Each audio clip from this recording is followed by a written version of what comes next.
사람에게 굳건한 마음으로 주와 함께 머물러 있으나 고난이 그가 이런 하나님의 은혜를 보고 뭐 했대요?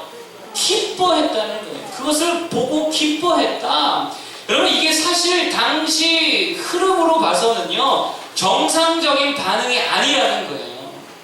정상적인 반응은요 11장 1절에서 3절의 반응이 사실 유대인들의 정상적인 반응입니다. 한번 볼까요? 11장 1절에서 3절 반응이 되게 대조적인데 한번 보겠습니다. 11장 1절 3절 시작. 유대에 있는 사도들과 형제들이 이방인들도 하나님의 말씀을 받았다 함을 들었더니 베드로가 예루살렘에 올라갔을 때에 할례자들이 비난하여 이르되 내가 무할례자의 집에 들어가 함께 먹었다 하니 아멘. 지금 뭐예요? 그 얘기를 듣고 기뻐하고 있습니까? 아니면 비난하고 있습니까? 비난하고 있어요. 야 이방인에게 복음을 전하다니 이방인에 상종할 사람이 아니라 어떻게 이런 일을 행할 수 있느냐. 이게 사실 정상적인 유대인 그리스도인들의 반응이었다라고 하는 거예요. 그런데 바나바는 그렇지 않았다라고 하는 거예요. 그것을 보면서 함께 기뻐했다는 거예요. 좁은 사람이라고요? 넓은 사람이라고요?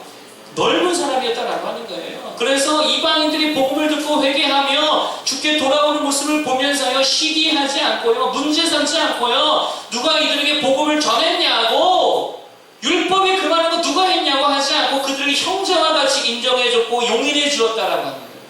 되게 넓은 자의 모습이었다라고 합니다. 여러분들 27절 이하에 보니까 아가보라고 하는 사람이 나오죠. 아가보. 이 사람이 예언을 하게 되어집니다. 여러분 잘 보세요. 이거 잘못하면 오늘날도 누가 막 앞에 나와서 혼자 막 예언을 해요. 그럼 뭐라 그래요? 이거 저 2단 아니야? 3단 아니야? 질서를 무시했잖아. 권위를 무시했잖아. 교회를 어지럽히고 있잖아. 이러면서 충분히 문제 삼을 수 있었다라고 합니다. 그런데 당시 안디옥 교회 지도자였던 바나바 이거 문제 삼았어요? 안 삼았어요? 문제 삼지 않고 그 은사를 성령께서 주신 그 은사를 그대로 인정했다는 거예요. 사도행전 9장에 가면은요 우리가 벌써 살펴봤던 내용인데 사울의 회심하는 장면이 나오게 되잖아요. 그리고 회심한 사울이 이제 예루살렘에 가서 예수의 제자들과 사귀려고 했는데 그때에 예루살렘에 있는 주의 형제들과 사도들이요 사도 바울을 다 두려워했다라고 이야기합니다. 자 그런데 그때에 사도 바울을 데리고 주님의 제자들에게 가서 그와 제자들을 중재해준 사람이 있었어요. 그 사람이 누구였는지 아십니까? 그가 바로 바나바였습니다. 여러분 그러니까 바나바는요 사도 바울을 품었다는 게 안 품었다는 거예요. 품었다는 거예요. 아, 예수 믿고 돌아왔구나. 그러면은 받아줘야지, 영접해줘야지. 우리 형제잖아. 사도행전 15장에 가면 바울과 바나바가 다투는 장면이 나오죠. 다툼의 내용이 뭐였냐면 바나바는 마가 요한도 데리고 가자 선교여행을 가는데 데리고 가자 바울은 안 된다. 안 되는 이유가 뭐냐면 저번에 그가 우리를 떠나서 함께 일하지 아니하였느냐. 쉽게 말하면 그는 좀 연약하다. 또 그럴 수 있다. 사역에 지장이 될 수 있다. 안 된다. 여러분 보세요. 여기서도 바나바의 모습은 무엇입니까? 마가를 품어주는 모습이에요. 넓다 좁다? 넓다. 넓은 사람이에요. 이게 바나바의 좋은 신앙의 모습이었다라고 하는 것입니다. 우리들도 바나바와 같이 넓은 자들 되기를 바랍니다. 그러면 바나바가 이렇게 넓은 사람이 될 수 있었던 비결이 뭘까요? 다른 거 아니죠. 바나바에게는 오직 그리스도에 대한 신앙으로 다른 모든 것들은 다 하찮게 여겼다라고 합니다. 그리스도 예수 안에서 다른 모든 것들은 하찮게 여겼다는 거예요. 사실 이거 누구의 말이었어요? 사도 바울의 말이었어요.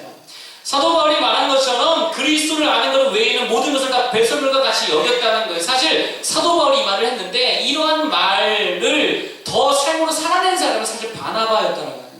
출신도 지역도 신분도 지위도 과거도 그 모든 것을 그리스도 신앙으로 다 덮어버렸다는 거예요. 한마디로 나는 완전히 죽고 오직 주님만 사는 인생. 이게 바나바의 인생이었다는 거예요. 여러분 내가 죽는다는 말이 무슨 말입니까? 내 관점이 죽는다는 말이에요. 내 생각, 내 입장, 내 계산 이게 다 죽었다는 거예요. 그러니까 나는 싫어도 주님이 좋다고 하면 나 죽는 거예요. 주님이 좋으면 내가 싫어도 가는 거죠. 그 반대로 내가 좋아도 주님이 싫다고 하면 나 죽는 거예요. 멈출 줄 아는 거예요.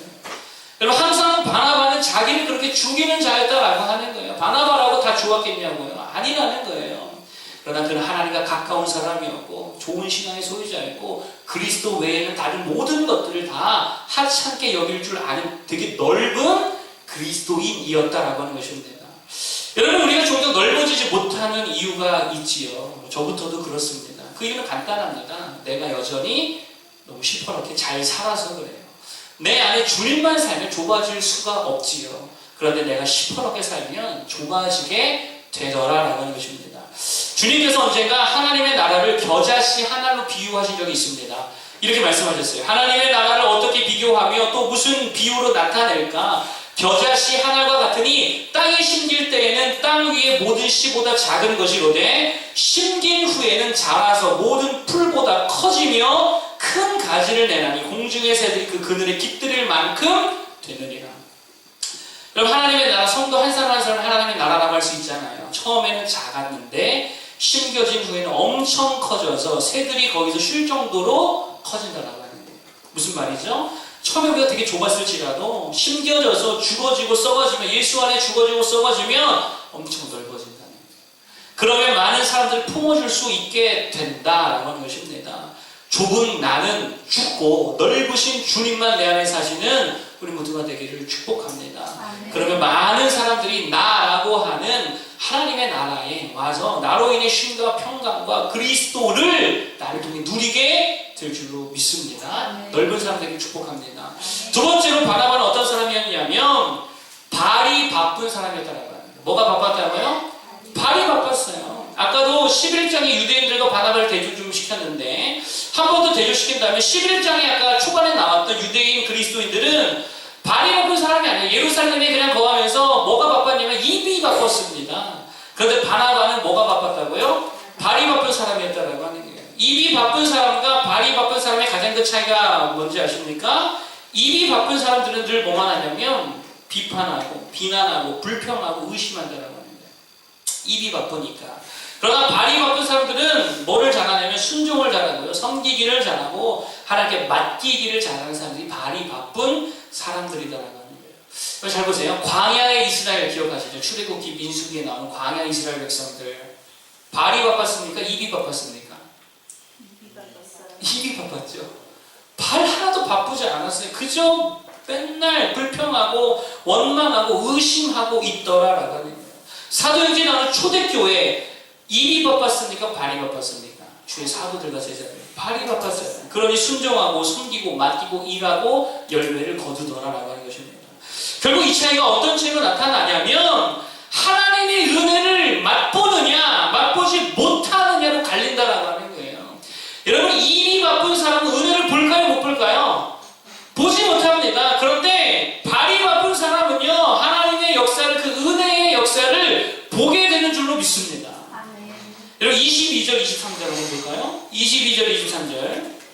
자, 시작. 예루살렘 교회가 이 사람들의 소문을 듣고 바나바를 안디옥까지 보내니 그가 이르러 하나님의 은혜를 보고 기뻐하여 모든 사람에게 굳건한 마음으로 주와 함께 머물러 있으라 권하니 아멘. 예루살렘에서부터 안디옥까지 바쁘게 갔습니다. 갔더니 뭐를 보게 되더라? 하나님의 은혜를 보게 되더라.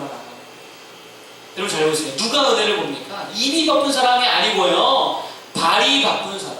말씀을 듣고 입이 바쁜 사람은 뭐하는 사람이죠? 늘 의심만 하죠. 불평만 하죠. 그런데 말씀을 듣고 발이 바쁜 사람은 어떤 사람입니까? 순종하는 사람, 주의 일하는 사람이잖아요. 판단은 주님께 맡기고 나는 그저 내 할 일 사명 감당하는 사람.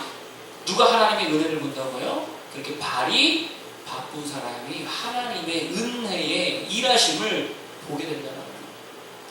사사기 보았잖아요. 사사기에 보면 발이 바쁜 지파가 나옵니다. 갈렙 지파, 유다 지파죠.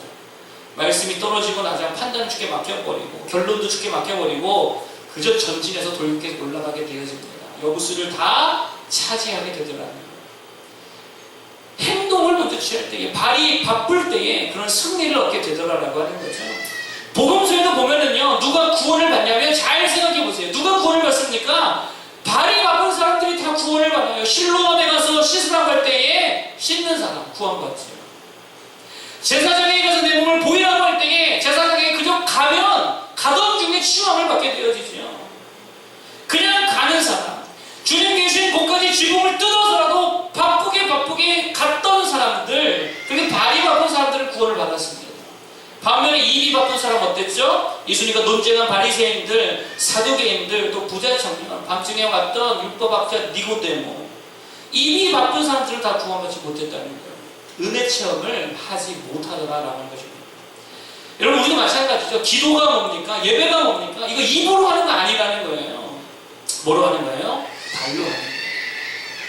발로 기도하러 다니고요, 예배하러 다니고요, 전도하러 다니고요, 은혜 받으러 다닐 때에 은혜가 임하는 거지, 머리만 바쁘고 입만 바쁘면 절대로 은혜 체험을 할 수 없다라고 하는 것입니다. 바나바와 같이 입이 바쁜 사람이 아니라 발이 바쁜 사람 되기를 바랍니다. 그럼 하나님의 은혜를 보고, 은혜를 보면 23절과 같이 은혜를 보고 기뻐하고 기쁨이 넘치게 될 줄로 믿습니다. 입이 바쁜 성도가 아니라 발이 바쁜 주의 성도가 다 될 수 있기를 축복합니다. 마지막 세 번째 바나바의 좋은 신앙이 뭐였느냐? 바나바는요, 사람과 공동체를 세우는 사람이었더라고요. 바나바 어떤 사람이었다고요? 사람과 공동체를 세우는 사람이었다라는 거예요. 25절에 보니까요, 한번 볼까요? 25절. 자, 시작. 바나바가 사울을 찾으러 다소에 가서, 26절까지 볼까요? 시작. 만남에 안디옥에 데리고 와서 둘이 교회에 1년간 모여 있어 큰 무리를 가르쳤고, 제자들이 안디옥에서 비로소 그리스도인이라 일컬음을 받게 되었더라. 아멘. 이전에 교회를 박해하던 사울을 데리고 와서 말씀 가르치는 자로 세웠다라는 거예요. 누가요? 바나바가. 다 멀리하는 사도 바울을 데려다가 말씀 가르치는 자로 세운 사람이 누구냐? 바나바였어요. 그리고 함께 자기도 1년간 안디옥에 있으면서 무리들을 가르침으로 안디옥 교회를 세웠다는 거예요. 여러분, 결국 최초로 그리스도인의 일컬음을 받게 되는 이 엄청난 영광을 누리게 됐다라고 하는 거예요. 바나바는요, 사람을 세우고요, 교회를 세우는 자였습니다.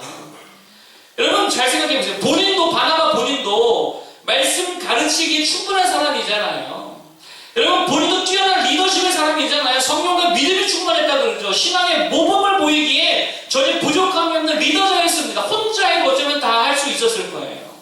그러나 그는 동역할 줄 아는 사람이었습니다. 새로운 일꾼, 새로운 인재를 세울 줄 아는 사람이었어요. 사도 바울을 그가 세웠잖아요. 여러분, 그가 결국 바나바가 추구한 게 뭐죠? 자기 영광을 추구했다면 사도 바울이 경쟁심에 초대하지 않았겠죠. 자기 영광, 자기 명예, 자기 공로, 자기 성과를 추구한 게 아니고 하나님의 나라를 바라보았습니다. 하나님의 교회가 온전히 세워질 것, 이것을 바라보며 이것을 추구했다라고 하는 거예요. 오늘날 이 시대에 정말 존경받았던 오카노 목사님을 추모하는 내용의 책 여러분이 저에게 있는데, 그 중에 한 권의 제목이 뭐냐면 나는 죽고 교회는 살아야 한다.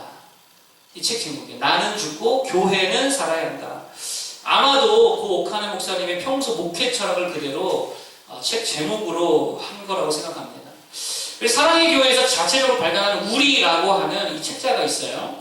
거기에서 오카노 목사님이 살아생 때는 이렇게 말씀하셨대요. 제가 그대로 이제 가져왔는데, 이렇게 말씀하셨어요. 4년 전부터 한 가지 깊이 생각해 온 것이 있습니다. 어떻게 하면 사랑의 교회가 다윗 목사와 함께 늙지 않고 다음 세대에도 지금의 영성과 젊음과 비전을 유지하면서 주님의 뜻을 이 땅에 계속 펼 수 있을까 하는 것이었습니다.